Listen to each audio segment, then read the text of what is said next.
¿Cómo andan todos? Bienvenidos, bienvenidas a El Paraninfo, un espacio para construir conocimiento.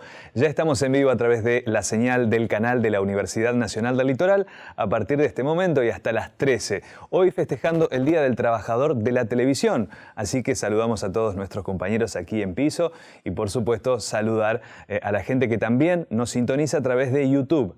Estamos en todos los sistemas de cable, pero suscríbanse a YouTube, ahí estamos como Litus Televisión.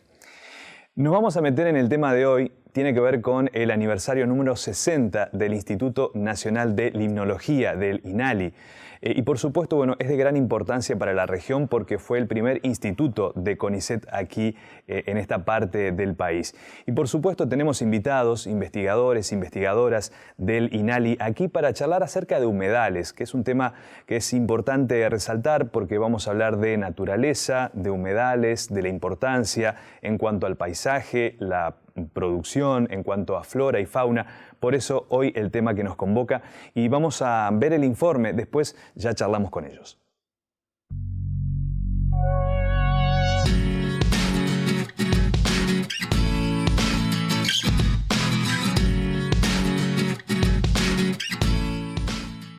El Programa de las Naciones Unidas para el Medio Ambiente establece que el 85% de los humedales presentes en 1700 se habían perdido hacia comienzos del 2000. En Argentina ya se presentaron más de 20 proyectos de ley para proteger a los humedales, pero los avances legislativos quedaron truncos. Mientras volvieron los incendios provocados por las actividades humanas en el delta del Paraná, en el marco de esta situación que amenaza con la extinción de los humedales, el Instituto Nacional de Limnología, que es pionero en la ciencia argentina y desde sus orígenes sigue de cerca el estudio de este tema, cumple 60 años. ¿Están los humedales en peligro de extinción? ¿Qué se está haciendo y cómo se puede mejorar la situación de los humedales?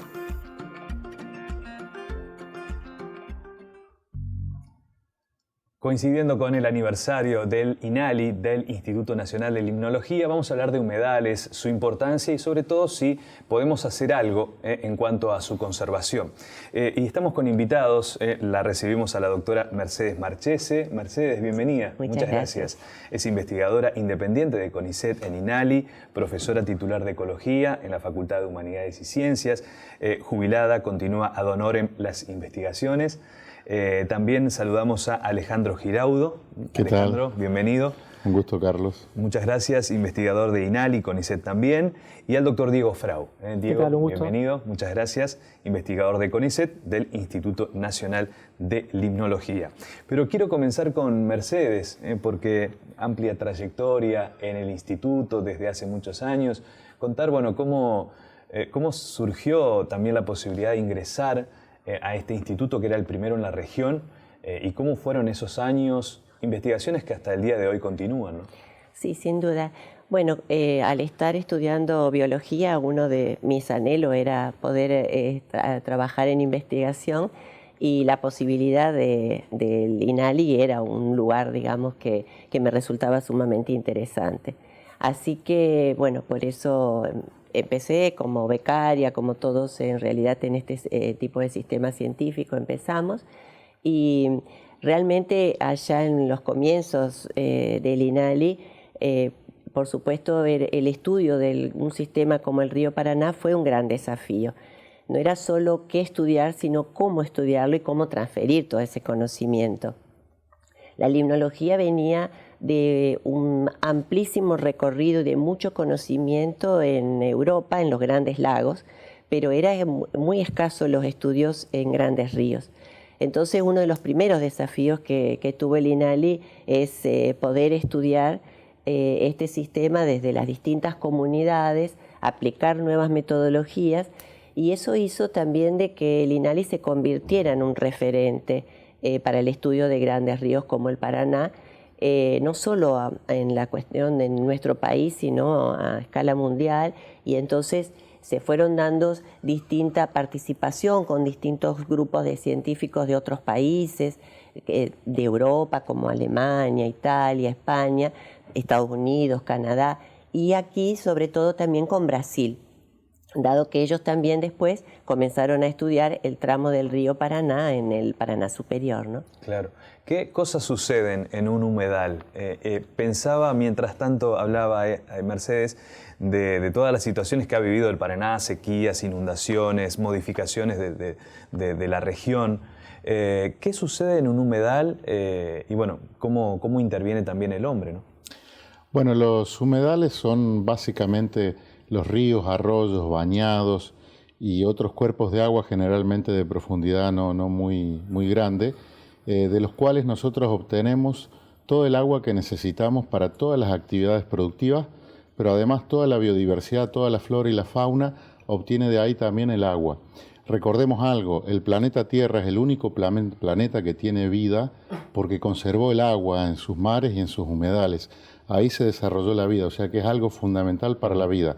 Todos los otros planetas conocidos no tienen vida porque perdieron el agua o el agua está congelada. Entonces es algo fundamental. Y bueno, las actividades humanas lamentablemente en los últimos años, sobre todo después de la revolución industrial y la sociedad más moderna, hemos impactado cada vez más los humedales.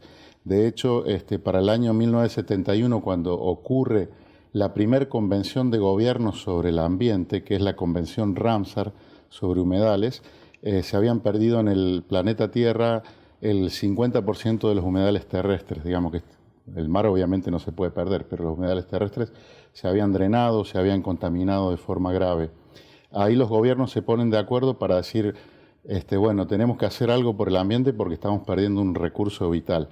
Y en el río Paraná, bueno, nosotros vemos también algunas modificaciones y de hecho parte de los estudios del INALI están direccionados a saber cómo esas influencias humanas que van desde represamientos, por ejemplo, ocurrieron muchos en Brasil, nosotros tenemos una represa como Yacyretá, bueno, ahora con el cambio climático, que es algo que científicamente se sabe que ocurre, hemos visto cómo el Paraná ha bajado enormemente su caudal por varios años, cosa que era bastante rara históricamente, y cómo eso ha permitido que se generen incendios que han impactado de manera importante la biodiversidad.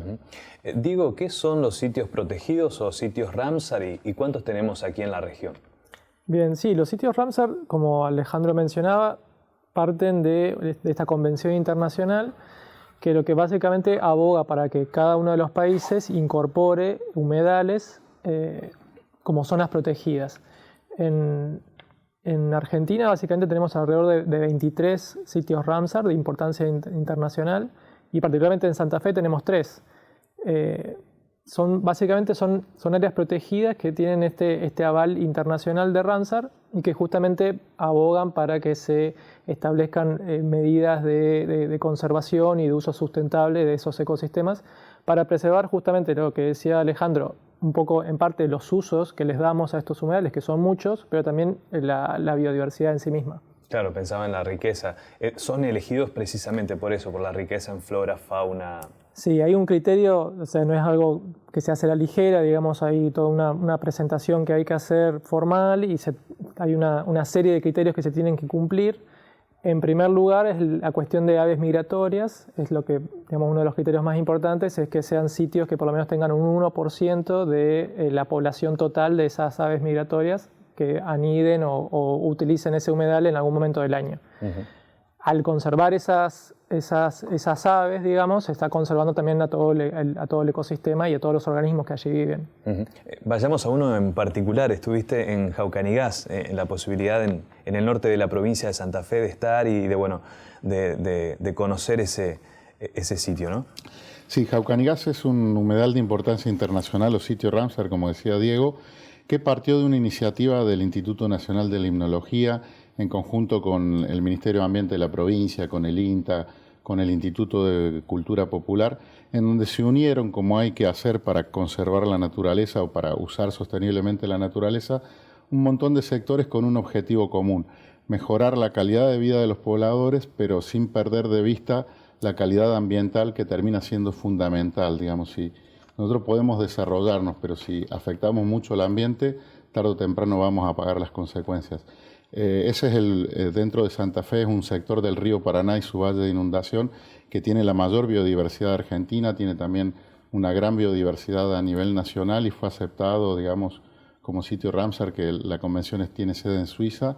Y bueno, lo que podemos decir es que es un lugar en donde se está trabajando mucho en el desarrollo sostenible de todos los aspectos, la pesca, la ganadería, la utilización de los humedales. Se está desarrollando un turismo de naturaleza que tiende a ser un ecoturismo que va a respetar, no por ejemplo, de realizar solamente pesca extractiva o turismo de pesca deportiva, sino también ir a observar la naturaleza. Y por ejemplo tenemos monos carayá, viven monos en ese lugar, viven yacarés negros, ciervo de los pantanos, una especie en extinción que tiene buenas poblaciones en el Iberá, y una de las últimas del río Paraná está ahí, también hay otra en el delta.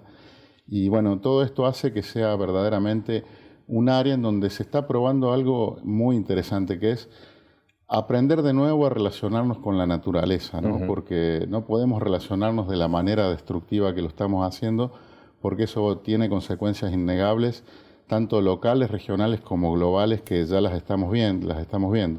Acabamos de cerrar una pandemia que tiene su raíz en problemáticas ambientales claras. Claro. Y bueno, las sociedades tienen que cambiar para que podamos sobrevivir con mejor calidad de vida. No sé si están de acuerdo, pero creo que suceden dos cosas. Hay mayor conciencia de la población, de la ciudadanía de estos sitios, pero también los intereses de siempre los amenazan. El tema de la frontera agrícola, el tema de los incendios, que son unos pocos interesados en que esto suceda, o al menos en aquellos que son provocados. Es una de las cuestiones que preocupa, ¿no? Lo vimos en los esteros del Iberá, los vemos habitualmente hace pocos días en Rosario. ¿Qué reflexión les merece eso, Mercedes? Sí, sin duda son sistemas muy vulnerables y tienen una altísima complejidad. Entonces, constantemente hay distintos tipos de disturbios, ¿no?, originados por el hombre, que provocan distintos cambios, que por supuesto que en ese sentido se tiene mucho riesgo, pérdida de biodiversidad, los grandes problemas de contaminación en este tipo de sistemas también, sumado a la situación de los incendios, que bueno, nos preocupa desde hace ya estos últimos años, que se va agravando cada vez más, porque en todo ese tipo de disturbios, en definitiva, los riesgos de pérdida de biodiversidad y de pérdida de servicios ecosistémicos es muy grande. Entonces, realmente es una situación muy preocupante. Son sistemas que realmente muy alterados. En realidad se considera que los sistemas a nivel mundial más alterados en realidad son los humedales. Sí. Afortunadamente la naturaleza los recupera a una velocidad a veces impensada, ¿no? Está pasando en los esteros también, más allá de la mano del hombre. ¿Qué piensan al respecto? Bueno, yo en el caso de los esteros del Iberá participé en evaluaciones de la mortalidad de animales por los incendios. Se quemaron en esa región 1 millón de hectáreas. Y si bien es cierto que los pastizales y humedales que tienen gramíneas se recupera rápido la vegetación, en ese lugar murieron miles de animales y las estimaciones van a dar seguramente millones de animales. Los animales son otra cosa, la recuperación de ellos es más lenta y en el caso que sean especies amenazadas o raras, habrá que ver. O sea, los científicos somos más precavidos, tal vez no tan optimistas en esas noticias, porque es una cosa que hay que estudiarla en el tiempo. No se puede saber a esta altura verdaderamente qué pasó con esos incendios masivos, sino que nosotros estamos obligados a monitorear para tener datos y decirle a la sociedad verdaderamente lo que necesita, que es precisión sobre estas problemáticas ambientales para que podamos actuar con más eficiencia. ¿Qué sucede con el tema de la contaminación? Pienso, por ejemplo, en los agroquímicos o en cuestiones de contaminación de los humedales. Sí, bueno, ese también es un tema muy preocupante, porque muchas veces se piensa que, bueno, como que el río es un canal que puede tolerar cualquier tipo de descarga y que, sobre todo cuando trabajamos en ríos tan grandes como el cauce principal del Paraná o otros ríos que tenemos acá en la región, pareciera como que las distintas descargas de efluentes y distintos tipos de contaminantes, el río se puede recuperar. Bueno, de hecho que es una situación que para trabajarla, ¿no es cierto?, en largos periodos, y no siempre el río tiene la capacidad de recuperación. Muchas veces en situaciones locales sí uno puede llegar a ver algunos cambios, pero y que se recupera, pero aguas abajo puede ocurrir que no, porque todo depende En un sistema como el Paraná no es solo el cauce principal, es toda su llanura aluvial y que está totalmente interconectada y funciona como un todo. Muchas veces uno piensa, bueno, trabajamos solamente en el cauce principal, las lagunas. En realidad es todo un sistema único, dinámico, que se entrelaza constantemente y que lo tenemos que mirar desde esa escala también. Entonces, no es solo una situación puntual de un río, decir, bueno, no importa, total es allí donde está la descarga de contaminantes. No, esos contaminantes muchas veces quedan en el tiempo, depositados en el sedimento o también acumulados en los organismos. Entonces realmente es un problema y un proceso de largo alcance. Volviendo al INALI como institución, ¿no? Qué bueno que pueda seguir aportando Mercedes en el sentido de compartir con Alejandro, con Diego, no solamente los datos quedan y muchas veces las interpretaciones de esos datos las ha visto en los años 80, a lo mejor de cómo fue sufriendo el río Paraná, por ejemplo, modificaciones, y eso está bueno, poder continuar la línea de estudios aquí en la región, ¿no? Diego, en este caso te toca estar en la zona en cuanto a los estudios y demás. Sí, yo particularmente sobre el sistema del río Paraná no trabajo tanto, sino también trabajo más en arroyos de tierras bajas, más vinculados a usos agrícolas o a usos urbanos, tanto de Santa Fe como de Entre Ríos. Y particularmente esto, un poco relacionándolo con lo que mencionabas recién, está la capacidad de recuperación. Eso, digamos, coincido con Alejandro, que hay que tomarlo, digamos, con pinzas, porque la capacidad de recuperación de los ecosistemas es variable en función del impacto y las características propias del ecosistema que se esté hablando.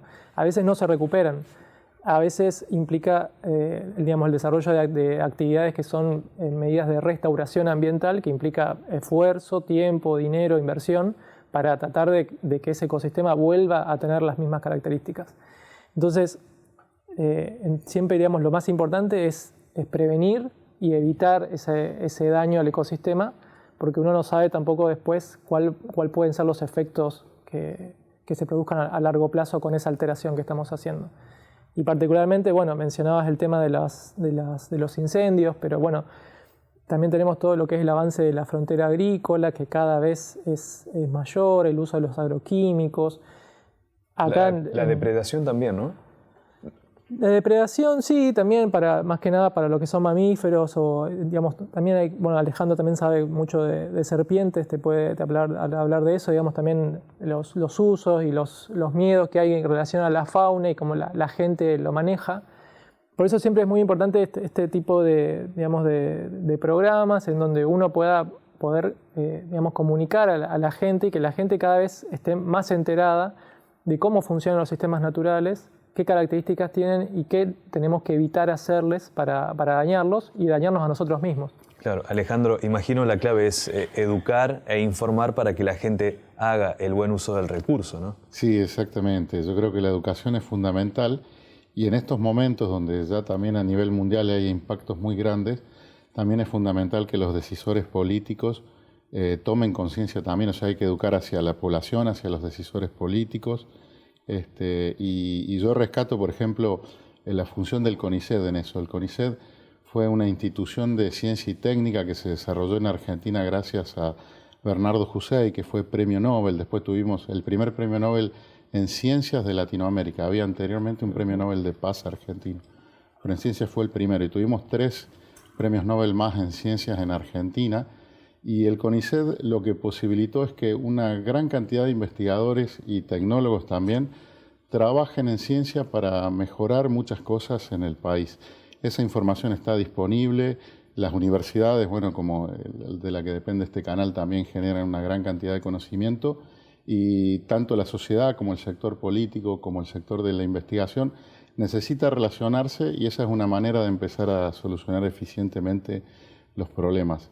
Y bueno, nosotros somos privilegiados porque a nivel universitario, a nivel del CONICET, somos uno de los pocos países de Latinoamérica que tiene un sistema científico muy consolidado, con una gran cantidad de investigadores trabajando. Por eso les agradezco, es valioso el aporte, el aportar conocimiento nos empodera, nos ayuda a que cada uno desde su rol aporte su granito de arena para la conservación de estos espacios. Vamos a hacer una pausa y regresamos ya con una conclusión acerca del tema humedales en los 60 años del Instituto Nacional de Limnología.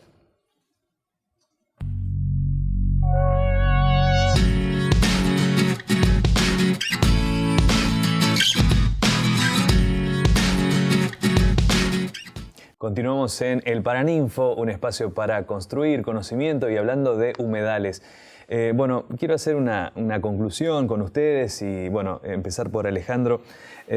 Los beneficios intangibles de vivir y el privilegio que tenemos inclusive en esta provincia de Santa Fe de tener cerca nuestros humedales. ¿Cuáles son esos beneficios desde el punto de vista del paisaje, de la riqueza, ¿no? Bueno, pensemos por ejemplo que el 70% del territorio argentino es semiárido a árido, a muy árido, y que esos lugares como la Patagonia, el oeste de la Argentina, algunos lugares como la Puna, tienen muy baja densidad de población y las actividades económicas son muy dificultosas y verdaderamente ahí vemos la importancia de tener agua, ¿no? O sea, el agua no solo favorece a la biodiversidad, sino que favorece a casi todas las actividades humanas. Podemos nombrar turismo, pesca, recreación, bueno, el agua potable que nosotros necesitamos para la industria, para el consumo humano, para todo. Y verdaderamente los humedales traen beneficios enormes. Por eso, cuando el mundo los empezó a afectar, fue la primera convención gubernamental. Y creo que, bueno, que la participación de la gente, la comprensión de la gente de esto y la valoración del agua, aunque no sobre, uno la puede ver cuando va a estos lugares donde falta el agua, la gente cuida hasta la última gota. Nosotros acá, como tenemos un gran río, a veces la derrochamos, pero bueno, verdaderamente tenemos que tener otra actitud si queremos, digamos, como especie humana, sobrevivir muchos millones de años. Mercedes, el privilegio y muchas veces también la responsabilidad de vivir cerca de un humedal. Sí, sin dudas, para todas las personas que vivimos cerca del sistema del río Paraná es un privilegio porque la riqueza de paisaje, la riqueza de biodiversidad que tenemos y efectivamente, como decía Alejandro, a veces no alcanzamos a valorar totalmente lo que tenemos acá en la región. Pero bueno, por eso es importante precisamente el tema de poder transferir los conocimientos que se van adquiriendo. Eso creo que es la herencia que podemos dejarle, ¿no es cierto?, a todas las generaciones futuras, dejar la mayor cantidad de información para que también la sociedad pueda valorizar este tipo de sistemas. Yo creo que se ha logrado mucho en estos últimos años, inclusive la sociedad se ha ido involucrando más dentro de la problemática de estos sistemas, pero es un camino para recorrer y por supuesto allí de la mano de lo que significa la educación sin duda, ¿no? Sí, pensaba en las nuevas generaciones, qué importante los niños también con estos aprendizajes. Sí. Diego, ¿alguna reflexión acerca de vivir cerca de humedales? No, yo más que nada quisiera por ahí complementar lo que dice Mercedes y lo que dice Alejandro, que sí, la educación ambiental es fundamental, pero también tener normativas fuertes a nivel nacional y niveles provinciales que aboguen por el uso sustentable y el cuidado de estos ecosistemas. Actualmente no tenemos una ley de humedales, ya van varias veces que se está intentando que gane estado parlamentario y siempre por alguna cosa se cae. Y en primer lugar, digamos, tener un inventario de todos los humedales que tenemos en la Argentina es fundamental, porque no sabemos realmente cuántos tenemos y qué tipo de humedales tenemos. Y en segundo lugar, abogar por el uso sustentable de esos ecosistemas. No digo que no los usemos, digo que los usemos, pero de una forma que puedan ser aprovechados también por las generaciones futuras. Quedó un tema pendiente que lo charlamos fuera del aire que tiene que ver con la contaminación de mineras también. ¿Qué sucede en otras partes del país con el agua? Bueno, eso es un problema bastante grave que nosotros por ahí no nos enteramos tanto porque en Santa Fe no tenemos minería, pero sí, si te vas al noroeste, a la zona de Catamarca, Salta, Jujuy, el avance de la minería en los últimos años, que van de la mano principalmente de lo que es el aumento del precio del litio, ha incrementado fuertemente. Y la minería de litio tiene la particularidad de que es una minería de agua. ¿Qué quiere decir esto? Que para el procesamiento, la extracción de litio de salmuera, que se hace en salares principalmente, se utilizan grandes volúmenes de agua y ese agua se extrae de los humedales justamente de altura, que tienen la particularidad de que en estos ecosistemas el agua, a diferencia de lo que decía Alejandro, en estos ecosistemas el agua falta, no sobra, digamos. Entonces, agua que se extrae y que se utiliza para el procesamiento de litio es agua que desaparece del ecosistema y que tiene tasas de recuperación muy lentas, tal vez hasta de miles de años, para que ese ecosistema se vuelva a recuperar. Entonces, es un problema bastante grave. Cuando hablamos de cuidar el agua, se trata de esto, ¿no? De que es un recurso que hay que usar con mucha responsabilidad. Yo los invito a seguir comprometidos con la investigación. Es importante importantísimo el trabajo que ustedes hacen y también les agradezco por compartir esto con los televidentes. Muchas gracias. Muchas gracias a vos. Alejandro, Mercedes, Diego, muchas gracias. Nosotros volvemos el viernes 12:30 en vivo en la pantalla de Litus. Gracias.